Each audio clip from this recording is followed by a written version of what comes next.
Sa ibang balita, mas tumarami raw ang Canadians na walang family doctor at nawawalan na ng kumpiyansa sa healthcare system ng bansa. Ang karanasan ng ilang Filipino-Canadians sa report ni Paula Saraza.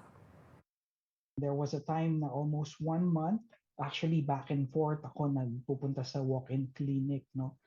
And I don't even have an idea during that time na kailangan mo ng family doctor. 2022 nang dumating sa Canada si John Carl Amor at dito na na-diagnose ng type 1 diabetes. Pero sa loob ng 4 na taon, wala pa raw siyang nahahanap na family doctor. I've tried for almost 4 clinics now, no? Several locations. It's not just that we're not trying, we're trying, but walang avenue talaga. They're always saying na full capacity. Naranasan na rin ni Amor na magpunta sa emergency room at ma-admit sa ICU dahil sa kondisyon. Hindi man kinailangan maghintay ng matagal sa ER noon, hamon pa rin anya ngayon ang mga follow-up check-ups. Isa din po yan sa naging problem ko no, nung na-hospitalize ako. Siyempre po, during the time na nag-check sa akin is yung specialized doctor for my case. So nung i-release na nila ako from the hospital, actually, tinatanong nila ako if who's my family doctor para daw isend nila yung records and all the post medical instructions. Pero sabi ko na wala akong family doctor.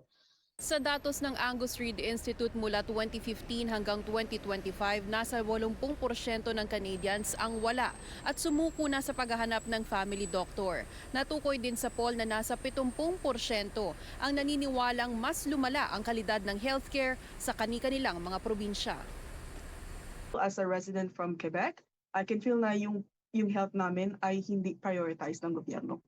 Nasa jurisdiksyon ng provincial government ang healthcare. Batay sa datos, Quebec ang may pinakamalaking populasyon na umaabot sa mahigit 1 taon ang paghahanap ng family doctor. Some of my friends who are from different provinces, kinip na lang nila yung family doctor nila.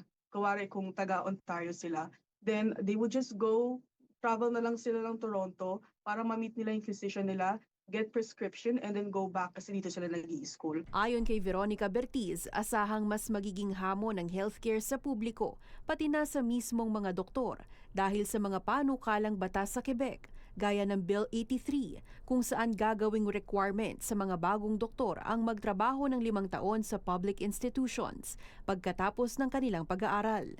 A lot of doctors just left the province and just went to different provinces, and it's alarming, and not to mention meron ding language barriers. So a lot of doctors have to navigate providing care and services to their patients. They are mandated to speak in French. Dahil sa iba't ibang issue sa healthcare, 3 sa bawat 5 Canadians o nasa halos 60% ang hindi kumpiyansang makakatanggap ng kinakailangang medical treatment kung magkakaroon man ng health emergency. Ito sa kabila ng pagdoble ng pondo sa sistema. Canada, libre ang healthcare natin. Pero kung gusto mong mas mabilis, kailangan mong magbayad. And not everyone has the means to be able to access the private healthcare kung yung sitwasyon mo is napakadelikado na. Paula Saraza, Omni News, Toronto.